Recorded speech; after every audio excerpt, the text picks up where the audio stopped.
各位关心健康的朋友，大家好，我是张启明医师。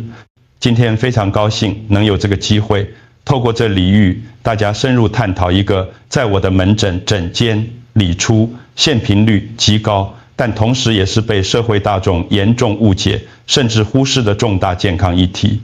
说句实心话，在每天繁忙的看诊过程中，我最常听到病人带着一脸不可置信的神情问我：医师，您是不是看错报告了？我明明就长得不胖，体重也很标准，甚至还有人说我太瘦，我这种身材怎么可能会有脂肪肝？或者是有一些吃素多年的长辈，非常委屈地跟我抱怨：张医师，我自己年味了，健康已经改吃全素了，饮食这么清淡，完全不碰大鱼大肉，为什么健康检查报告出来，肝脏里面还是包了一层油？是不是检验机器故障了？甚至还有许多非常舍得花钱在养生保健上的朋友，会急切地询问：我都有在吃电视广告推荐的保肝片、护肝丸，难道这些保健食品不能把肝脏里的油吸掉吗？各位乡亲朋友，如果您也抱持着这些观念，以为脂肪肝只是肥胖者的专利，或者以为只要去药局买几罐昂贵的护肝保健品吞下去，就能像在厨房洗碗盘一样，用洗碗巾把肝脏里的油脂轻轻松松洗掉，那我今天必须非常严肃也非常郑重地告诉您，您可能正因为这些根深蒂固的错误观念，一步步将自己推向肝硬化，甚至是肝癌的危险边缘。而且这绝对不是在危言耸听，这是我们在临床第一线看到最真实也最令人痛心的现况。首先，我们必须要先诚实地揭开一个残酷的医学真相，这可能会让很多人感到失望，但却是必须面对的事。时截至目前为止，针对脂肪肝这个疾病，在正规的西方医学治疗指引上，其实是处于无药可医的状态。请大家注意听清楚，我指的是目前全球包含最严格的美国食品药物管理局 FDA 以及台湾的卫生福利部，并没有核准任何一颗特定的特效药可以直接用来消除肝脏脂肪。这不像我们感冒发烧有退烧药，或者细菌感染有抗生素那样直接有效。但是大家先不要因此感到绝望，虽然目前没有针对性的化学合成特效药，但上帝关了一扇门，必定会开另一扇窗。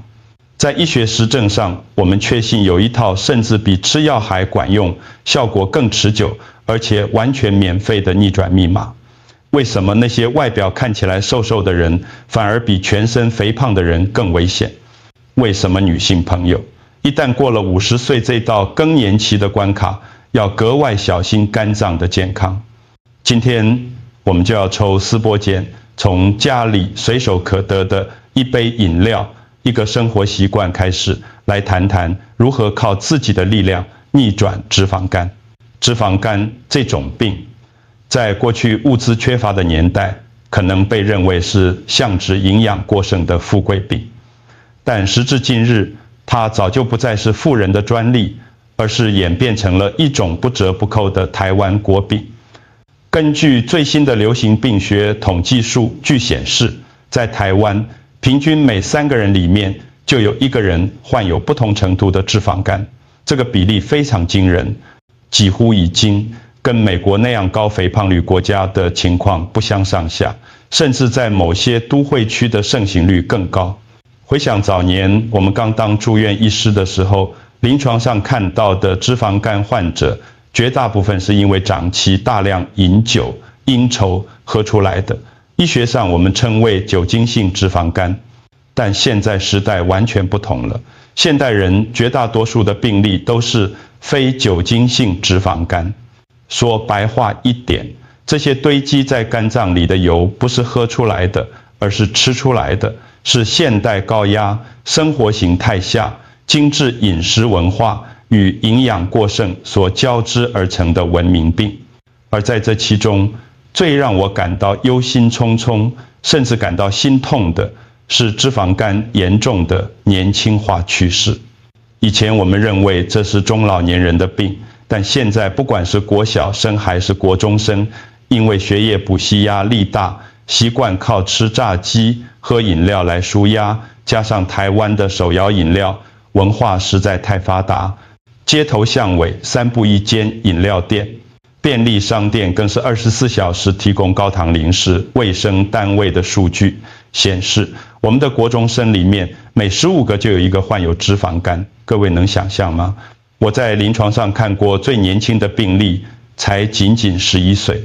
一个才11岁正要发育的小朋友，他的肝脏就已经因为堆满了脂肪而开始发炎，肝指数飙高，这对他未来几十年的健康会造成多么巨大的负面影响。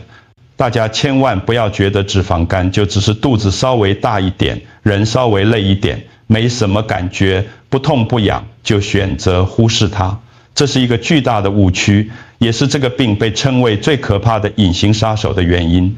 在美国这几年，因为脂肪肝恶化到致肝衰竭，最终需要进行换肝手术、肝脏移植的案例，足足成长了10倍之多。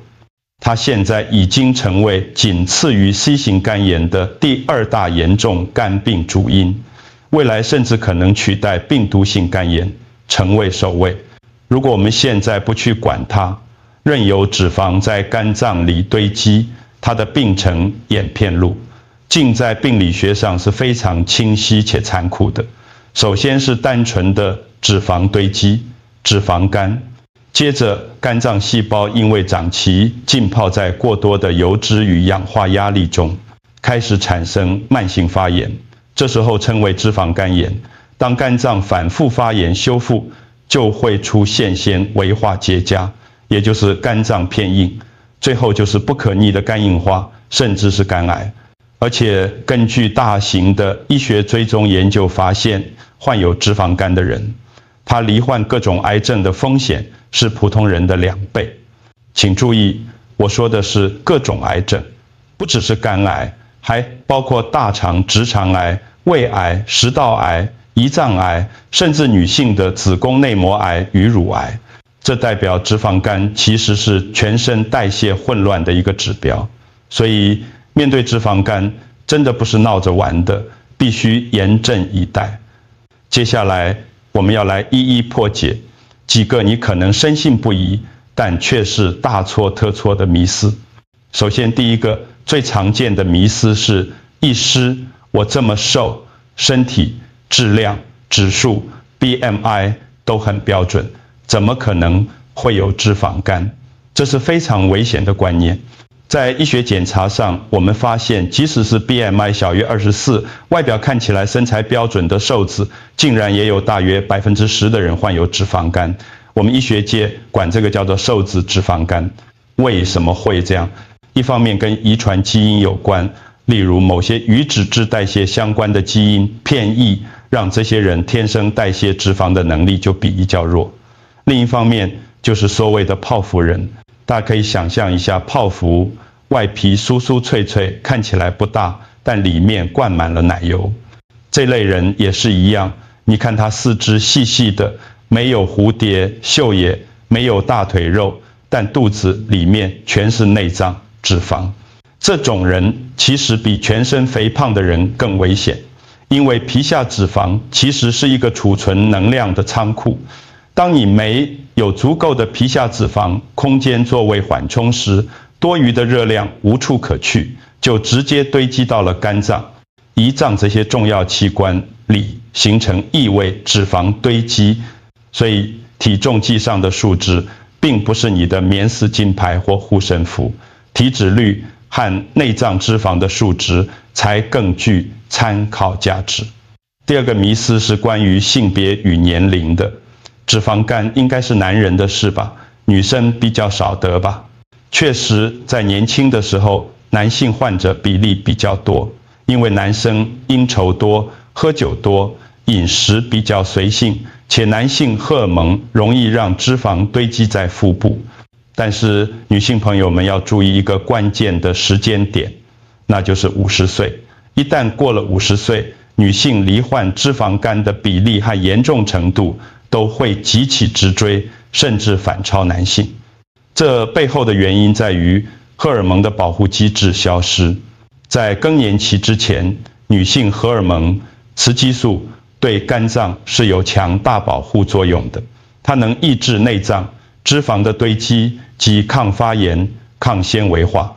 但是当更年期过后，卵巢功能退化，这层天然的保护伞消失了。如果你的饮食习惯没有改变，运动量没有增加，肝脏纤维化的速度可能会比同龄的男性还要快。所以家里的妈妈、阿嬷，一旦过了50岁，一定要特别注意去医院检查这一块。腹部超音波检查是绝对不能省的。第3个迷思，我只是肚子大了一点点，这叫福态，不算胖。各位，请拿起皮尺量一下你的腰围。在台湾卫生福利部国民健康署的标准中，男性腰围如果超过90公分，女性超过80公分，这就是典型的中广型肥胖，也就是俗称的尾鱼肚或啤酒肚。这种肥胖最可怕，因为它代表的是内脏脂肪的深度堆积。我常跟病人开玩笑说，如果你的脂肪是长在屁股上、长在腿上，虽然看起来可能不符合现代名模的审美标准，买裤子比较难买，但说实话，那种皮下脂肪对心血管健康的直接危害其实比较小。但是如果脂肪是长在肚子，里包着你的肠子、肝脏、胰脏，那就是一颗随时会引爆的不定时炸弹。它是代谢症候群的核心标志，直接连接到糖尿病、高血压、高血脂和脂肪肝，这是牵一发而动全身的健康危机。讲完体型，我们必须深入来讲讲饮食习惯，这也是问题的根源。很多长辈来到我这很委屈地说，张医师，我为了健康都已经吃全素了，也不敢吃肉，但也不敢多吃，为什么胆固醇还是高，肝还是油？其实吃素并不等于健康，甚至某些传统台式的素食饮食习惯反而是脂肪肝的帮凶。为什么呢？这背后有3个陷阱。首先，很多素食餐厅为了增加蔬菜的口感，让菜肴看起来油亮诱人，或者为了盖过素菜特有的生味，会用大量的油去烹饪，甚至是大火快炒油炸。其次，也是最严重的问题，就是那些加工的素料，像是素鸡、素鱼、素肉、素火腿等。大家仔细想想，它们本质上是什么？它们通常是从大豆蛋白提取后，为了模仿肉的口感与多汁，必须加入大量的修饰淀粉、人工添加物和劣质油脂来合成。你以为你在吃健康的植物性蛋白质，其实你是在吃精致淀粉和坏油的混合物。再来，素食者因为不吃肉，胃排空比较快，很容易觉得饿，所以下意识地饭、面条、面包、馒头这种精致碳水化合物就会吃得特别多，以此来获得饱足感。当过多的碳水化合物进入身体，能量用不完怎么办？肝脏就会启动即时合成的机制，把它转化成三酸甘油酯，存起来，这就是脂肪肝最主要的原料。所以，如果你是为了健康吃素，请务必坚持原型食物，吃真正的豆腐、豆浆、青菜，而不是那些加工素料。除了素食陷阱，还有一个更大的隐形杀手，就是水果和果汁。我知道很多人觉得水果天然富含维他命 C， 多吃没事，这在大错特错。尤其是现在台湾的农业技术太厉害，农民朋友们非常辛苦且专业，改良出来的水果，那个甜度真的是吓死人。有些凤梨、芒果甜得像蜜一样。水果里主要含有的糖分是果糖。各位要记住一个关键的生化机制，一般的葡萄糖进入身体后，全身的细胞都能利用它作为能量，大脑、肌肉都能用，但是果糖不一样，果糖大部分只能由肝脏进行代谢，这跟酒精的代谢路径非常像。当你喝一杯现打的柳橙汁，往往需要5-6颗柳橙才能打出一杯，或者喝一杯含高果糖、玉米糖浆的手摇饮料，那些大量的果糖瞬间冲进身体，对肝脏来说就像是直接灌毒药一样，造成巨大的代谢压力。肝脏来不及处理这么大量的果糖，就只好把它变成脂肪堆积起来，并产生尿酸，引发痛风。所以喝果汁真的等于喝糖水，对于肝脏来说，果汁甚至比肥肉还可怕。如果您想吃水果，请直接吃果肉，利用纤维质来减缓糖分的吸收，而且要限量，尽量选择像芭乐、大番茄这类低升糖、指数 low GI 的水果。除了吃，还有睡。这几年最新的医学研究发现，睡眠不足也是脂肪肝的一大成因。现代人熬夜追剧、滑手机已成常态，但如果你每天睡不到6个小时，或者经常熬夜，你体内的内分泌荷尔蒙会整个乱掉。首先，你的瘦素 leptin 会下降，这是一种告诉大脑我饱了的荷尔蒙。同时，你的饥饿素 ghrelin 会上升，这个会让你第二天特别想吃高热量、高油脂、高糖分的垃圾食物。这就是为什么熬夜的人特别想吃咸酥鸡当宵夜，而且身体在熬夜的压力状态下，压力荷尔蒙皮质醇 cortisol 浓度会升高，这会让身体以为遇到了极难状况，倾向于把能量储存成为腹部脂肪，以备不时之需。再加上你熬夜累了，第二天精神不济，一定会以疲劳为借口不想动，基础代谢率更慢，这就形成了一个恶性循环。所以好好的睡一觉，其实就是在保养你的肝。好了，既然问题这么严重，那到底该怎么办？很多人问我，医师有没有什么特效药？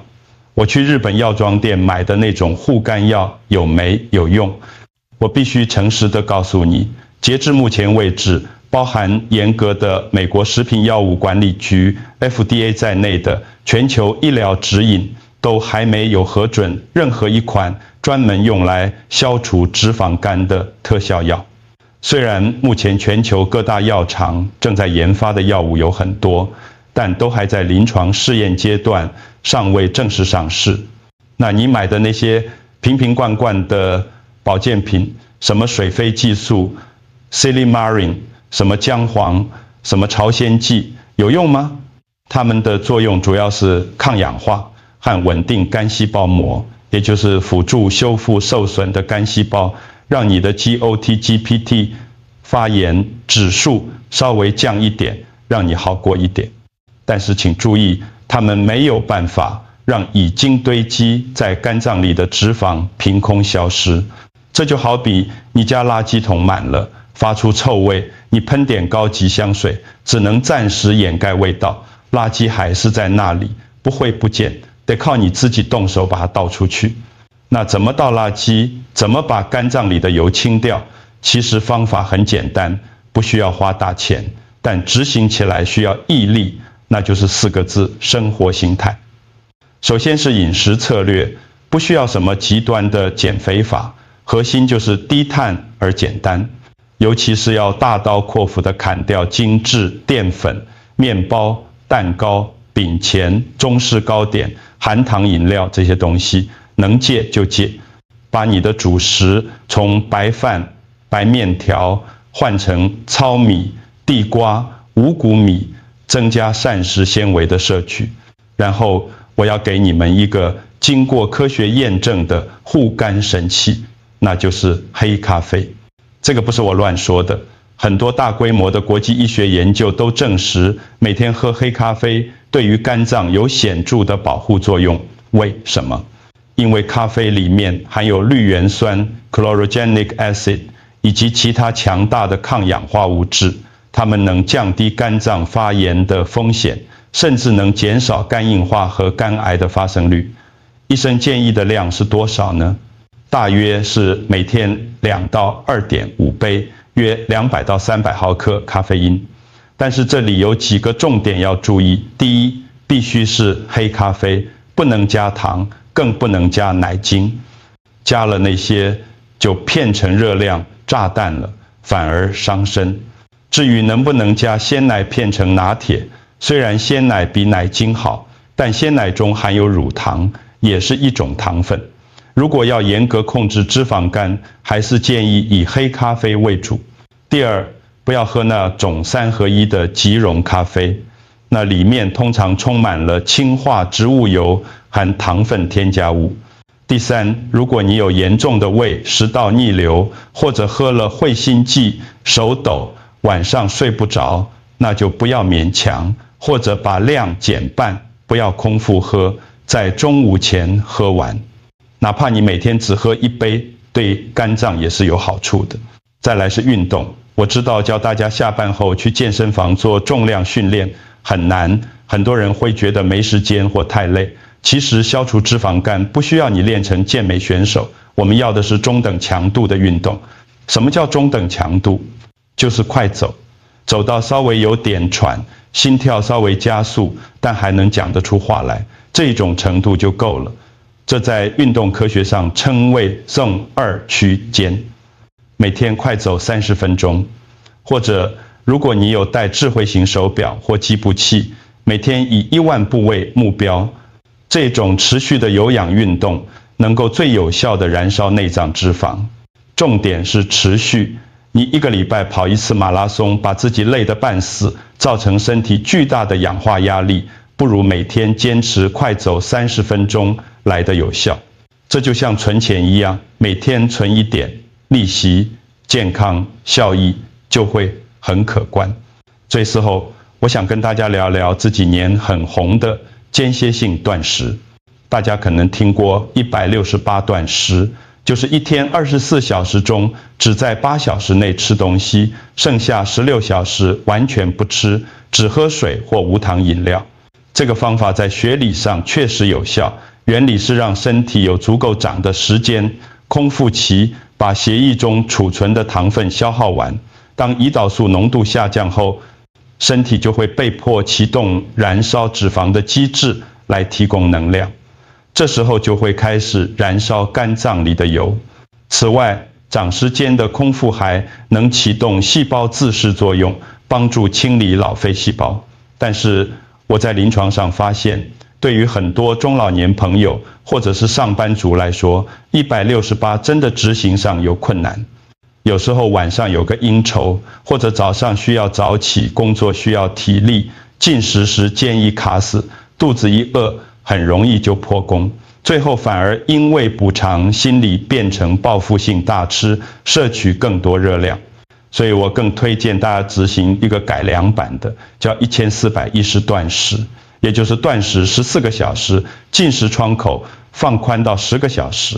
譬如说，你早上8点吃早餐，晚上6点前吃完晚餐，这样就有10个小时可以吃东西。这比168容易执行多了，也比较符合大多数人的作息。哪怕是1410，只要你坚持下去，对于改善胰岛素阻抗、减少肝脏脂肪堆积，效果也是非常好的。医学上有一个非常重要的指标，叫做顺从性 （compliance）， 就是你能不能长期配合一个治疗方法。再好的神药或方法，如果你只能坚持3天，那就是没用，一个只有80分的方法。如果你能坚持3年、5年，那就是100分。我们要的不是短期的体重数字下降，很多靠极端节食快速减重的人，一旦恢复原本的饮食习惯，脂肪肝马上就回来了，甚至反弹得更严重，变成所谓的溜溜球效应。我们要的是把这些健康的习惯，少吃精致淀粉与加工塑料，每天喝1杯黑咖啡，多走路，适度断食，慢慢变成你生活的一部分，变成像刷牙洗脸一样自然的事情，不需要刻意去想就能做到的习惯。总而言之，脂脂肪肝虽然现在没有特效药，但它是一个完全可以逆转的疾病。它不是绝症，它是身体给你的一个严重警告，也就是所谓的交通号志黄灯，告诉你你的代谢系统快要宕机了，你的肝脏已经不堪重负了。不要等到肝脏硬化了、长东西了，变成了无法挽回的红灯，才来后悔莫及。那时候往往需要付出极大的代价。从今天开始，试足把你手上的全糖珍珠奶茶换成无糖黑咖啡或无糖茶，试足把晚餐的白饭减半，多吃1碗烫青菜，试足晚饭后不要马上坐着看电视，去楼下公园或社区走几圈，哪怕只是一点点小改变，只要持续累积，你的肝脏都会感受到并启动修复机制。我是张启明医师，希望今天的分享能让你对脂肪肝有不一样的认识，也能破除过去的一些迷思。请大家给自己设定一个长期的健康目标，不要急，慢慢来，但一定要从现在开始行动。